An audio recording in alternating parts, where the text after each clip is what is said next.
Hi guys! Tapos na tayo. Alam nyo, obvious naman, nasa kainan na naman si Dora. Mag-isa lang ako guys. Ayun ang ating nails. Hindi ko in-expect na matchy-match pala siya dito sa outfit ko. Diba? Arte. Ayun, Japanese bento. So, umorder tayo ng ano ba? Chicken karaage, vegetable tempura. Ayan. So, nagutom ako very nice. So, kain muna tayo. Then, continuous ako mamili ng konting grocery lang.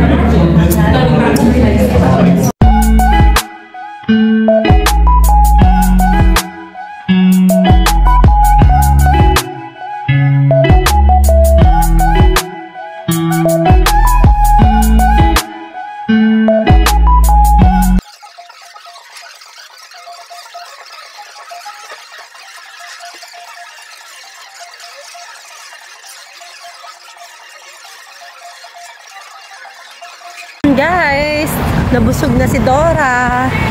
So, nandito ko ngayon sa Lidl. Ako'y mag-grocery. Dadalhin para pabalik ng Saudi. Charot. Ayan. Open sesame. Charot.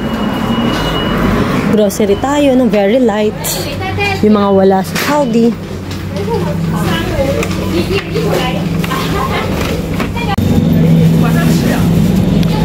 Bali guys, for example, ang kailangan kong dalhin ay mga ham, ganyan. Pa-Saudi. Kasi si baby is nagre-request. Like, sausage, ganyan. So, magdadala tayo ng maliit lang. Like this. I love Frankfurters, whatever how we call it. Wow! Sarap nito guys. So, dadalhin ko lang siya sa Saudi. I think I'm gonna bring 1, 2 maybe 3. Yep. Tsaka chicken siya guys, chicken. So ito yung mga gusto kong dalhin pabalik ng Saudi guys. Wala kasing magandang sausage dun. Then maghanap tayo ng chorizo. Ayan guys, pansahog-sahog. Ganun. And then, kuha tayo ng ano ba yung mga magagandang ham dito. Kailangan yung less cholesterol lang.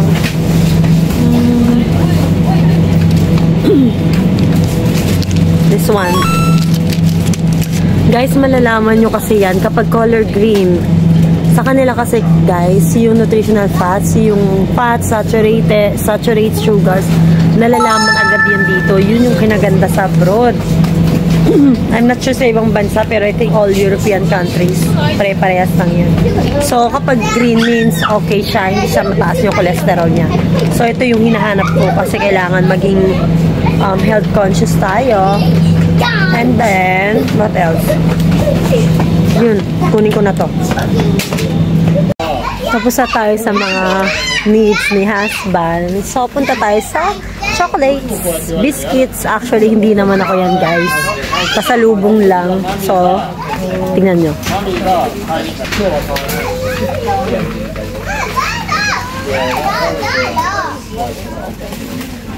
Pero tingin ko, yung mga ganito, masarap. Ayan, oh. Kaso, ayan. Ano kaya? Belgian orange chocolate. Naku, gusto ng asawa ko pala to. Sige na nga, kuha na rin tayo. Ano pa? Basta, bahala na si Batman. Ayan, Nutella. Pasalubong. Mamili muna ako, guys.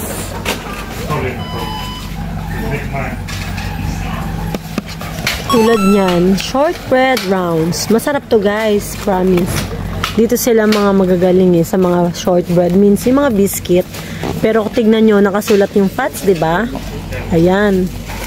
Pero compare mo naman sa ibang chocolate, oh my god, sobrang taas ng cholesterol nila.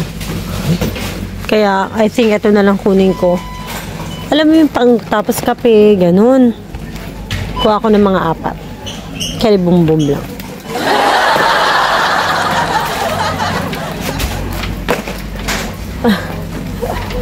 Talagang binabato. Sorry, Lord. Guys, trivia. Alam niyo ba, ang chocolate na Cadbury ay nagsimula saan? Originally sila dito sa England. Ayun, sa United Kingdom. Kaya guys, diba? Murayta ang kanilang chocolate dito ng Cadbury. Tingnan nyo yung price. 2.25 pounds. So, meaning to say, 1 pound equivalent of 65. So, yung ganito daw is like 130 pesos. O, diba? 130 pesos. Eh, sa Pinas to, baka 300 na to, be. Pak! Kaya, alam na this. Kuha lang ng kuha.